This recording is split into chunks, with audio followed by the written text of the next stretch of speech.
I look at it and I think you look at West Ham and Leeds. We'll say Leeds, one place above the relegation zone, 22, 4 points ahead of Southampton, better goal difference. I just think Southampton, can they get back-to-back wins, Ali? I don't look at them and think that they can. I think they're going to continue to lose games this season. For me, Southampton are down. I think Bournemouth have got a chance, but they need to defend better. I mean, I was watching the game against Man City, and the way they were playing from the back alley against the Man City side, that pressure high, they're just gifting them goal after goal. They've got to find a way to get results. I think, it's so tough, it really is, but I agree with you, mate.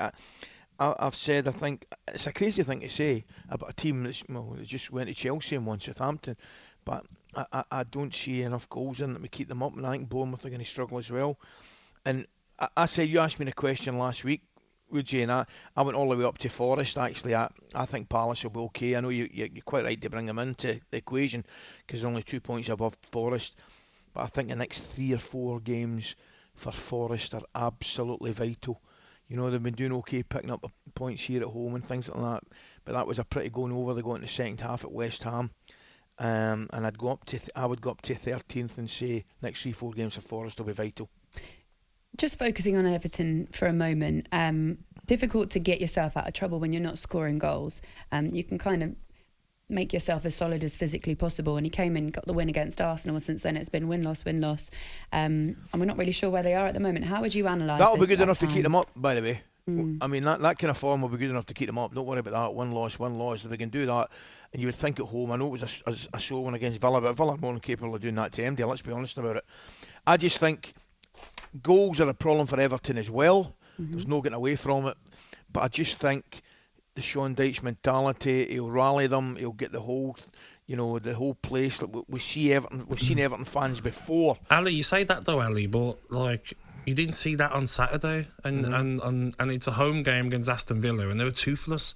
I mean, Aston Villa were so comfortable in the game, and you think that we spoke to Everton fans on the show after the game on Saturday. They were like, why do we always have to be the ones to lift the team? Can't the team just go and play and get a result without the fans have to be the 12th man?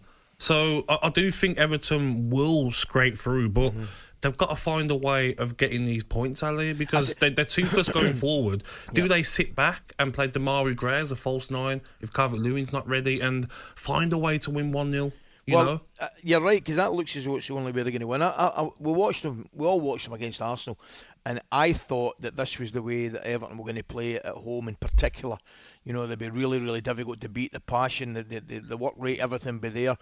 I didn't see the game on Saturday, but you're telling me that wasn't the case.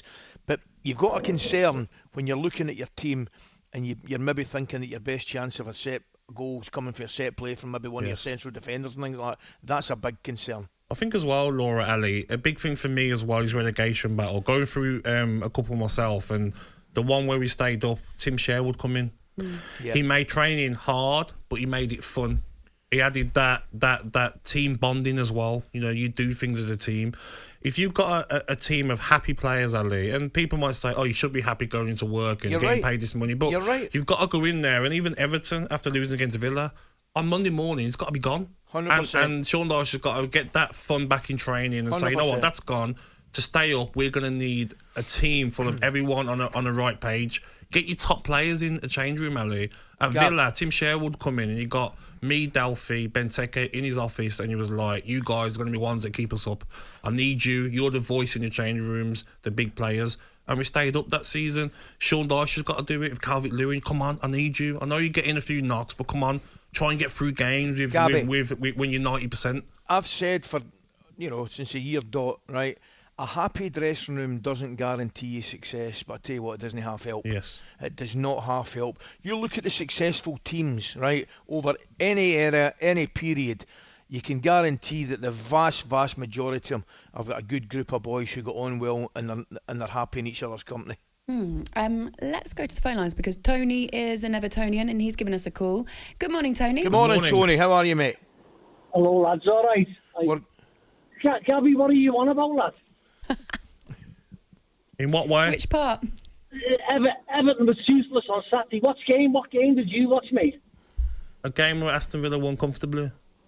No, they did win, but the Everton was certainly not toothless. I thought there was going forward. I said toothless going forward. Toothless going forward? Yeah. Okay. Well, the first half, let's have a look at it, right? McNeil saw the back out of that cash every time. Put the ball across, and we all know there's no one there to put it in. He's made 3 saves in the first half, 3 outstanding saves, the World Cup winner. He's put a header just wide, 1 kicked off the line and 1 kicked off the line in the second half. Don't tell me they were toothless going forward, mate. They actually had 15 shots. You ring in after the match. I think watching that game, toothless going forward. Now, Gabby, don't be hanging your ass on them fellas who's falling after the match. You know what it's like. You played when you walk out the game. If you defend the game. I'm in the 3 days later, lad, and I'm listening to you. Tony. I don't like the man, but I tell you what, the Urban Clock might have been like me. Tony, tell me, mate. Tell me right now, where you've got to be concerned about your lack of goals. Where are your goals going to come from? I think toothless.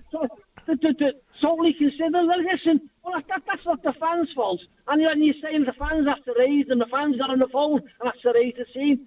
Well, that's nonsense. Absolutely nonsense. You telling me that when you went on the pitch at Villa Park, Gabby, that you were relying on the fans? I didn't say that. I said that the players should be getting results and not relying on the fans. Well, they've got to. Listen, 4 games ago when Dyche come in, you beat your arm off for 6 points out of 4 games. Mm-hmm. Absolutely. No way they would. And listen, the comment toothless is embarrassing me.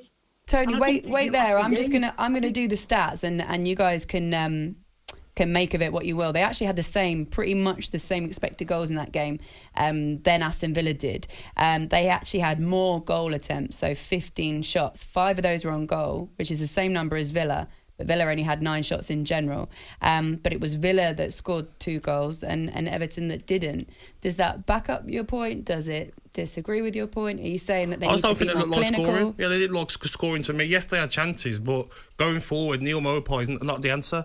Get Calvert-Lewin back, you'll have more of a chance. But going forward, he will be on the right. Matt Neal done well, but Maupay up front, for me, it was toothless going forward. I think he did slightly get the wrong end of the stick. He don't like that toothless word, does he? He did. I think he slightly got the wrong end of the stick in terms of what you're saying is that the fans shouldn't be the ones that have to get the players up for it. They should be getting up for it themselves, and they should be Christmas list, more goals.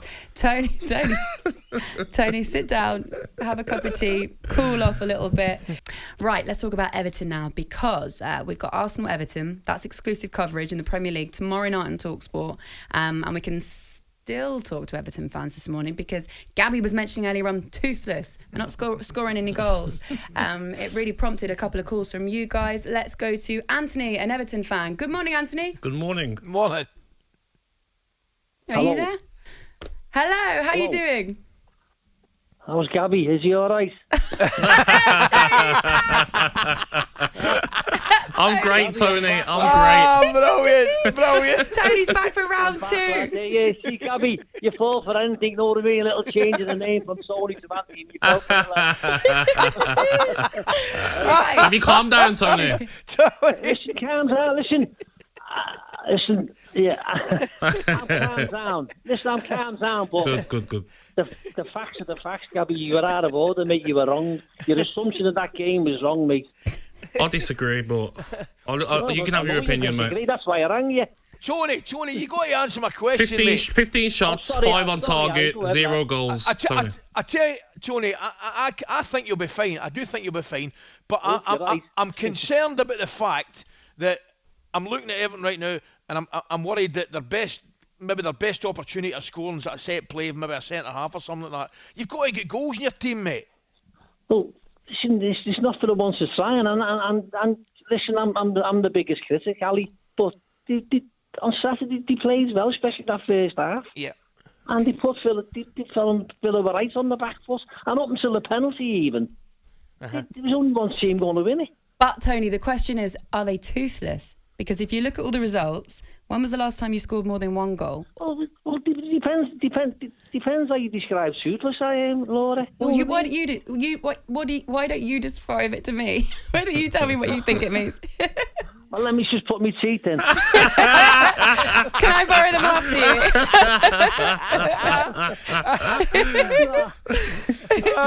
No, but seriously, Tony, go on. No, listen, you're looking. I feel sorry for Morpay. He puts a shift in and he's trying, and it's just okay. You lack composure in front of goal, but you've got to be looking at the core, and Urana. You've got to help out with goals. But you know, and I tell you what, we're all hanging our ass on Calvert-Lewin coming back.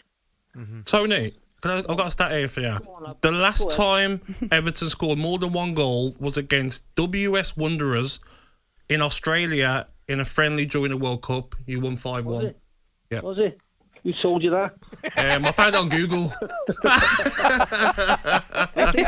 watch the matches on Google. Tony, thank you for coming back on and for being such a good sport this morning. Appreciate it. Son. And Tony, the next time you score more than one goal in a game, I want you to come back on. Is that right? Yeah. Oh, I will. There's no danger. Tony, thank you so much. Dave, he's an Everton fan as well. Good morning, Dave. Good morning, Dave. Good morning, how are you? Yeah, we're all right. Good, mate. What do you think, Dave? Yeah, I was at the game on Saturday, and unfortunately, Gabby is right. Unfortunately, he is right. We are toothless, and that's what might take us down. But going back to the Villa game, I was going back on the train to London, and all the Villa fans were getting off at Stafford. Not all of them, but the bulk of them agreed with us. We didn't deserve to lose. Probably 7 out of 10, 8 out of 10 agree with me. And he also agreed it was never a penalty, and how it never went to VAR. Basically, that's what killed the game for us, really. So that's what I'm saying. We are toothless. You are right, but the draw would have been a fair result on Saturday for us, Yeah. Do you think that Damari Gray should have started, mate? Strains having him on the bench again. Yeah, without a doubt, for sure. I mean, he's our only option up front. If he's going to play to win games, you've got to go 4-4-2. Maybe even play Damari Gray and Ellis Sims. But that sort of game against Villa, we weren't seeing that with Frank Lampard, unfortunately. The passion's there. Yeah. I know my people would say we've lost the bounce, but the bounce, we played decent and we didn't deserve to lose. So we'll take heart. I mean, I'm going to Arsenal tomorrow, and hopefully we'll get something, but I think that's more damage control. After that, the 2 games against Forest and Brentford, we've got to get 4 points there. All right then, mate. Thank you so much. Dave, the Everton fan this morning. He's also been what a nice up. Everton fan that was, Dave. Oh, you what like a lovely guy. I love Tony there. Tony was brilliant. Honestly, we were trying to get him back on all morning. As soon as as he went, we were like, get him when back I saw on. his name, I was like, they've got him back. Doubling up on me. talkSPORT Breakfast with Laura Woods. Monday to Wednesday mornings 6 till 10. On AM, on DAB, via the talkSPORT app and on your smart speaker. talkSPORT.